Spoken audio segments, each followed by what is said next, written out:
berasal dari Tuhan.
Melainkan yang baik. Barang siapa berbuat baik, ia berasal dari Allah. Tetapi barang siapa berbuat jahat, ia tidak pernah melihat Allah. Terpujilah Allah karena kasih setianya dari dulu sampai selama-lamanya. Kita kembali mengangkat pujian, kecaplah dan lihatlah.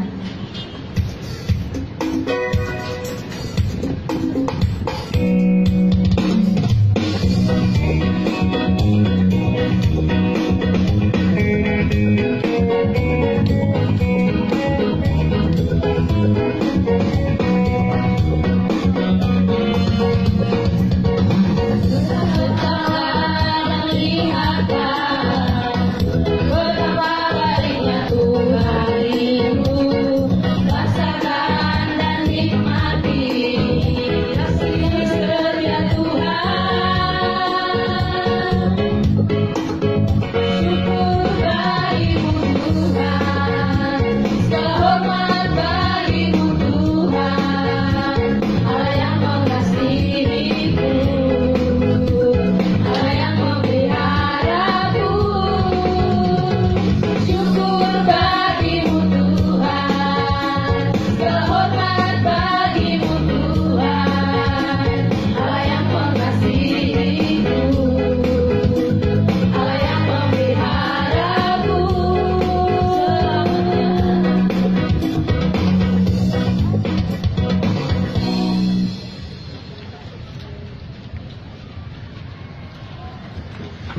dengan penuh kerendahan hati kita mengaku dosa dan mengampuni dan memohon pengampunan darinya.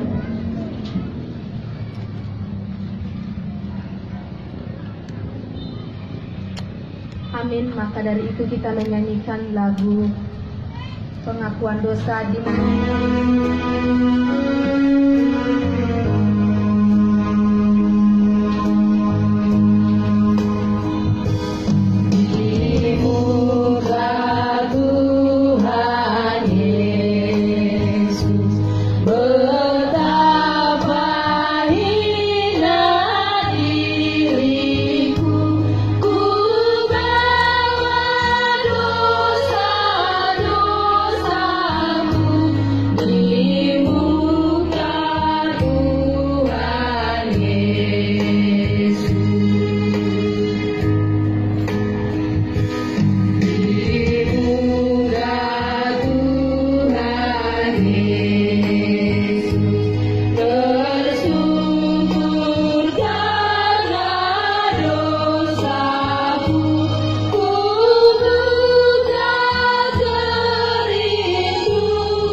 Mari kita sama-sama mendengarkan. Kerajinanmu kendor, biarlah rohmu menyala-nyala dan layanilah Tuhan.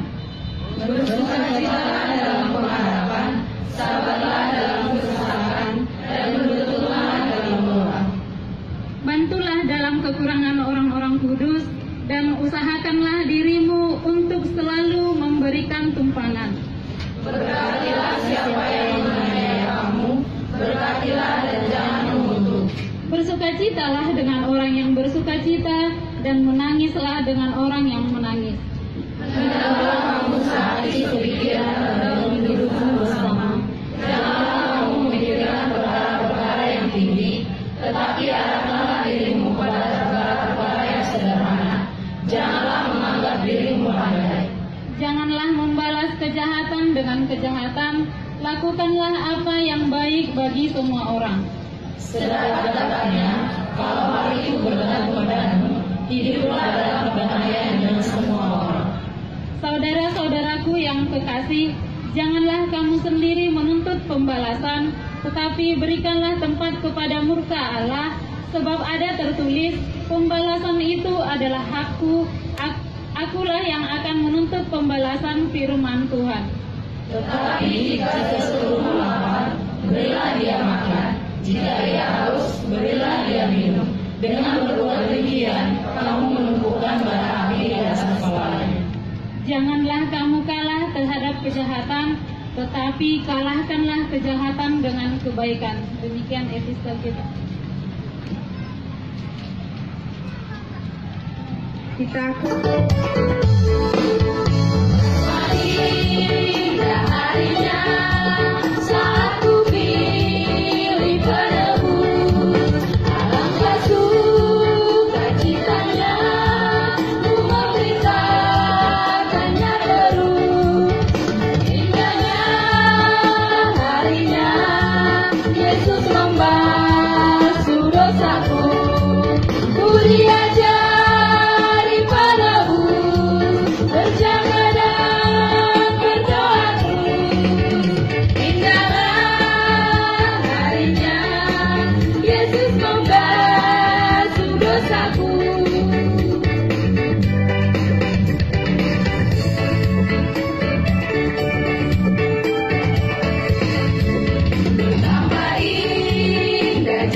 dosaku.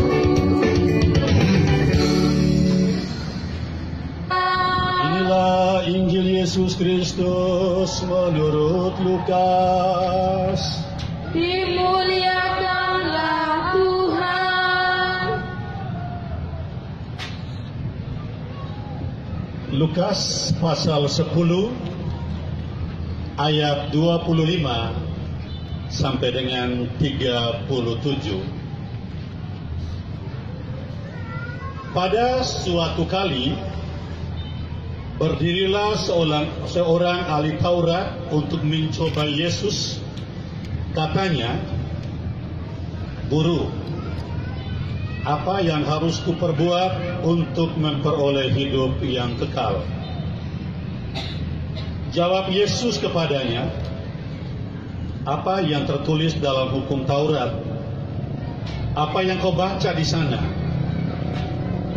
Jawab orang itu, "Kasihilah Tuhan Allahmu dengan segenap hatimu, dengan segenap jiwamu, dengan segenap kekuatanmu, dan dengan segenap akal budimu. Dan kasihlah sesamamu manusia seperti dirimu sendiri." Kata Yesus kepadanya, "Jawabmu itu benar. Perbuatlah demikian, maka engkau akan hidup." Tetapi untuk membenarkan dirinya, orang itu berkata kepada Yesus, "Dan siapakah sesamaku manusia?" Jawab Yesus, "Adalah seorang yang turun dari Yerusalem ke Yeriko. Ia jatuh ke tangan penyamun yang bukan saja merampoknya habis-habisan, tetapi juga memukulnya, dan sesudah itu pergi meninggalkannya setengah mati. Kebetulan ada seorang imam turun melalui jalan itu. Ia melihat orang itu, tetapi ia melewatinya dari seberang jalan. Demikian juga seorang Lewi yang lewat di tempat itu. Ketika melihat orang itu, ia melewatinya dari seberang jalan. Lalu datang seorang Samaria yang sedang dalam perjalanan ke tempat itu, dan ketika ia melihat orang itu, tergeraklah hatinya oleh belas kasihan. Ia pergi kepadanya, membalut luka-lukanya. Sesudah ia menyirami dengan minyak dan anggur, kemudian ia menaikkan orang itu ke atas keledai tunggangannya sendiri, lalu membawanya ke tempat penginapan dan merawatnya. Keesokan harinya ia menyerahkan 2 dinar kepada pemilik penginapan, katanya, "Rawatlah dia, dan jika kau belanjakan lebih dari ini, aku akan menggantinya waktu aku kembali." Siapakah di antara ketiga orang ini menurut pendapatmu adalah sesama manusia dari orang yang jatuh ke tangan penyamun itu? Jawab orang itu, "Orang yang telah menunjukkan belas kasihan kepadanya." Kata Yesus kepadanya, "Pergilah dan berbuatlah demikian." Demikianlah Injil Tuhan. Silakan duduk. Dalam kisah, dalam cerita,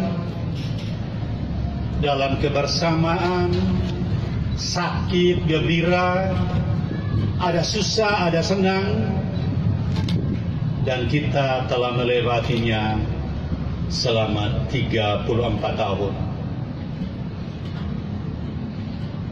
Saya mencatat bahwa kita telah melewati selama 408 bulan. Kita berjalan dalam kebersamaan selama 1768 minggu.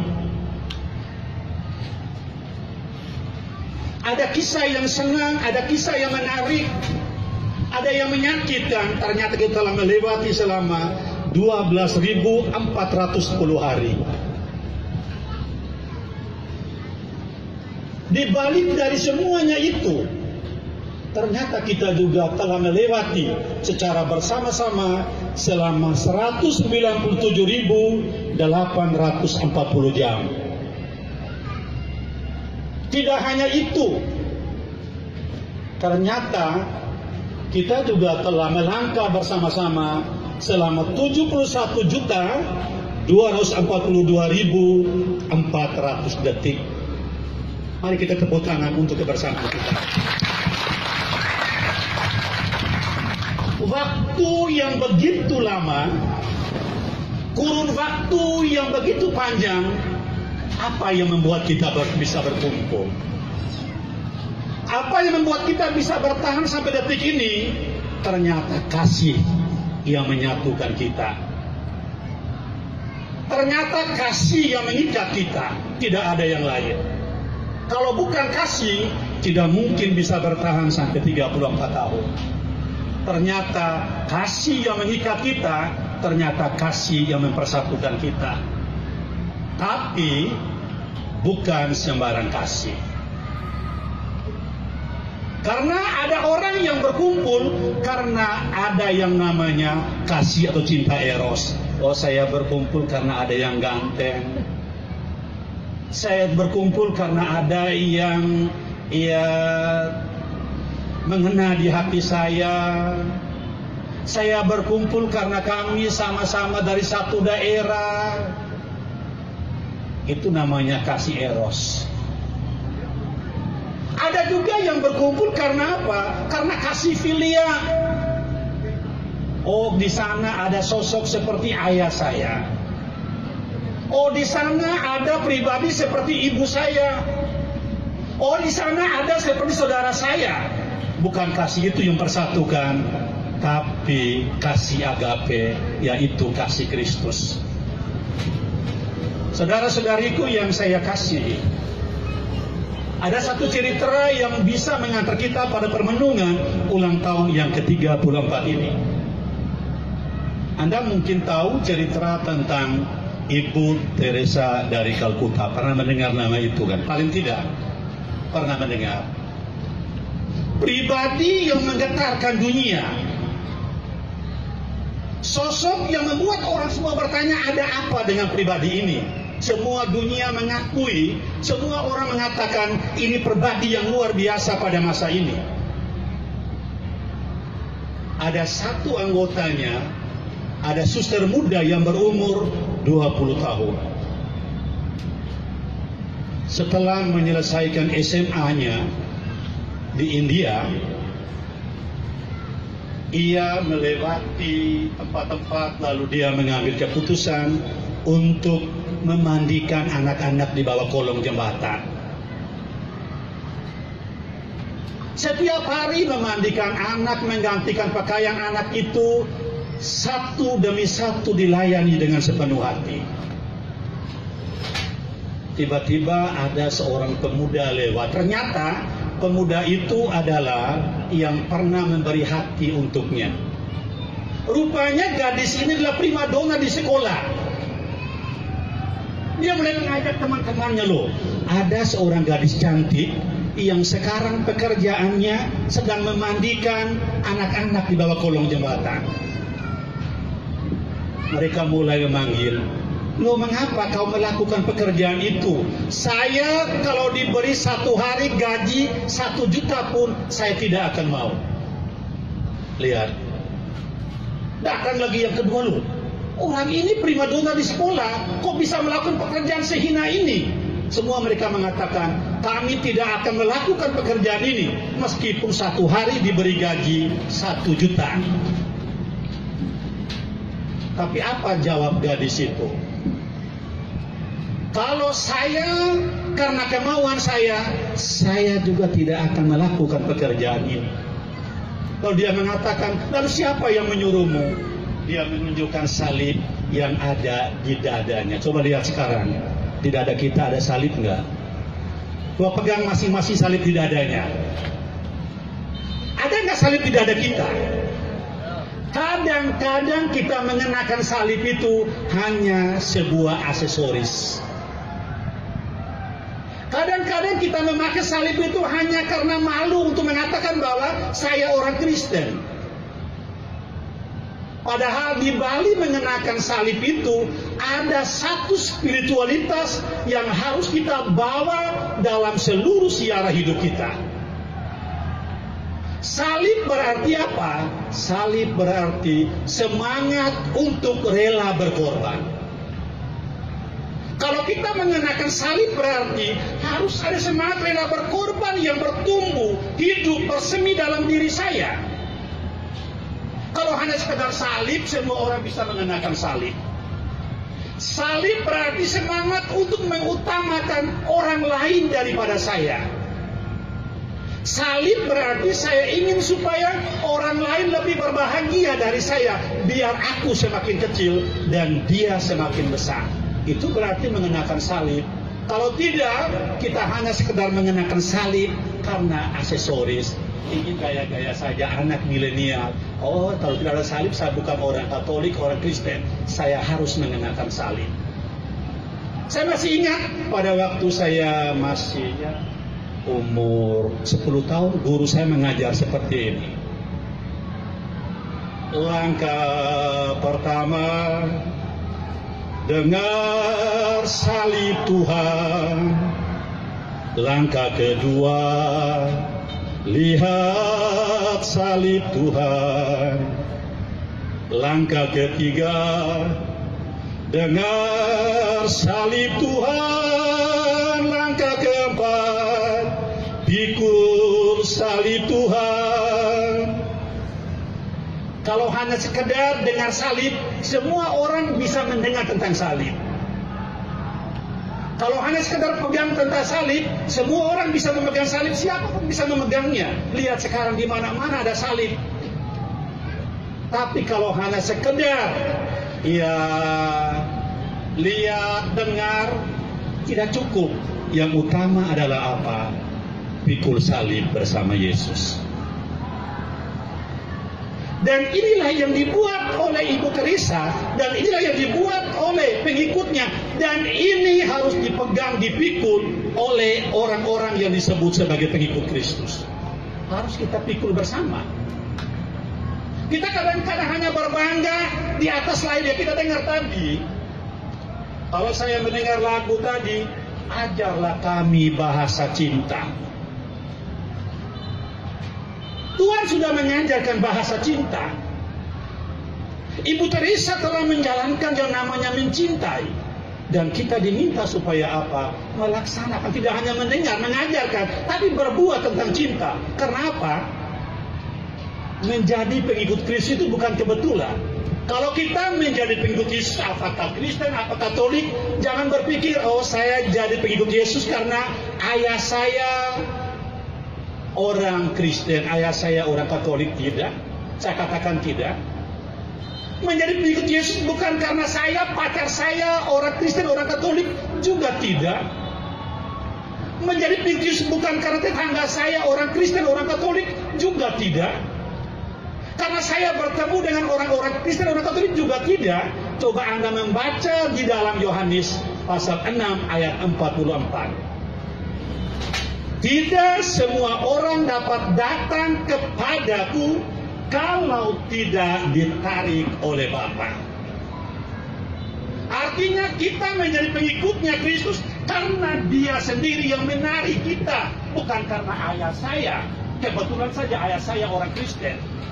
Bukan karena tetangga saya orang Kristen, orang Katolik. Bukan karena sahabat saya, bukan. Tapi kita semua ditarik supaya mengikuti yang benar. Karena ini yang benar.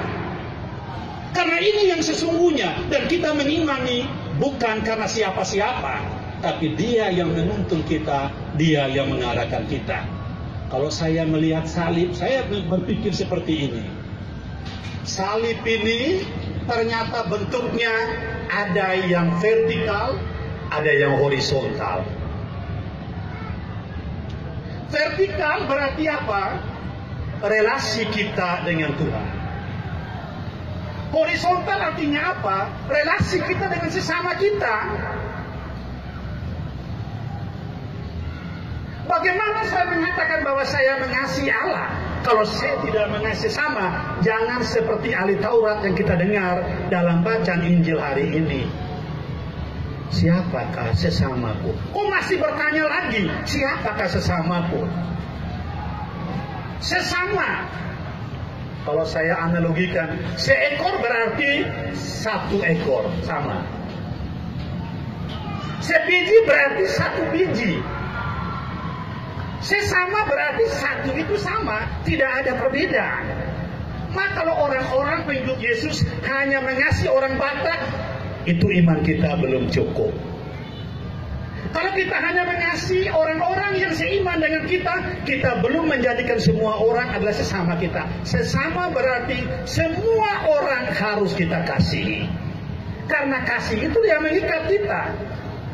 Karena kasih itu yang mempersatukan kita. Maka kita mengasihi berarti mengasihi semua orang. Mau dia Islam, mau dia Hindu, mau dia Buddha, tunjukkanlah kasih. Tadi kita mendengar bagaimana dia bertanya, siapakah sesamaku? Bahkan ketika melihat ada orang yang dirampok habis-habisan, imamnya saja lewat dari jauh. Pendetanya saja hanya lewat dari jauh. Imamnya saja hanya lihat dari jauh. Ternyata yang melaksanakan kasih adalah apa? Orang Samaria yang belum mengenal Yesus. Mereka lebih mengasihi, mereka lebih mencintai. Banyak orang bercerita, orang-orang Kristen ini taunya teori tentang kasih, tapi yang melaksanakan kasih adalah kami. Anda malu nggak? Banyak orang bernarasi, banyak orang berkisah, banyak orang bercerita. Mereka bernyanyi, ajarlah kami bahasa cinta. Tapi yang melaksanakan kisah, yang melaksanakan cinta adalah kami di luarnya. Dan saya kira ada benarnya. Karena apa? Kita mengasihi hanya orang yang kita kenal. Kita mengasihi hanya orang yang dekat dengan kita, yang mengasihi kita, yang baik dengan kita, yang seasal dengan kita. Itu yang kita kasih. Itu yang kita cintai. Ternyata kasih itu adalah universal. Siapa saja harus kita kasih. Maka saya mengatakan seperti ini. Apapun yang Anda lakukan, apapun yang Anda kerjakan atas nama kasih, atas dasar cinta, itu adalah benar. Karena apa? Bahasa yang bisa dimengerti oleh semua orang adalah bahasa kasih. Maka tadi, ajarlah kami bahasa-bahasa, ternyata hanya bahasa cinta yang bisa dimengerti. Anda boleh menggunakan bahasa Inggris, mungkin orang tidak mengerti. Anda menggunakan bahasa Batak, orang tidak mengerti. Anda menggunakan bahasa Jawa, orang tidak mengerti. Anda menggunakan bahasa apa saja, tapi Anda menggunakan bahasa cinta, pasti semua orang akan mengerti. Itulah bahasa akan dipahami oleh semua orang. Dan saya setuju tadi, ajarlah kami bahasa itu. Bahasa cinta, karena bahasa itu dimengerti oleh semua orang. Oleh karena itu Bapak Ibu saudara-saudaraku yang saya kasih, ini orang muda Katolik, orang muda Kristen, Anda adalah masa depan gereja ke depan. Hidup matinya gereja ini tergantung dari Anda. Bagaimana gereja ini hidup berapa tahun ke depan, Anda inilah yang menjadi, yang membuat gereja ini hidup dan ada.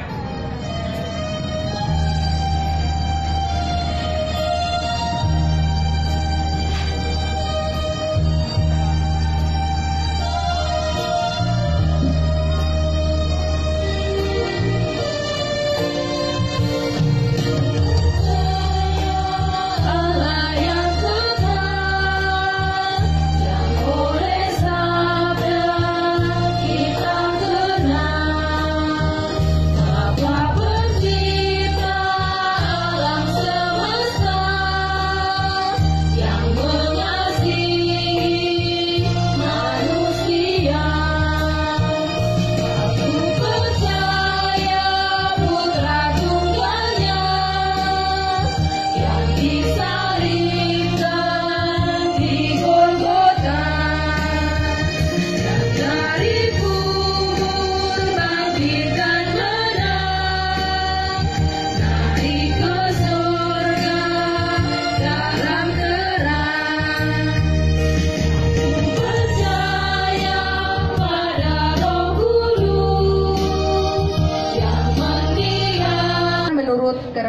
melewatinya, jangan dengan sedih hati atau karena paksaan, sebab Allah mengasihi orang yang memberi dengan sukacita. Kita bernyanyi betapa kita tidak bersyukur.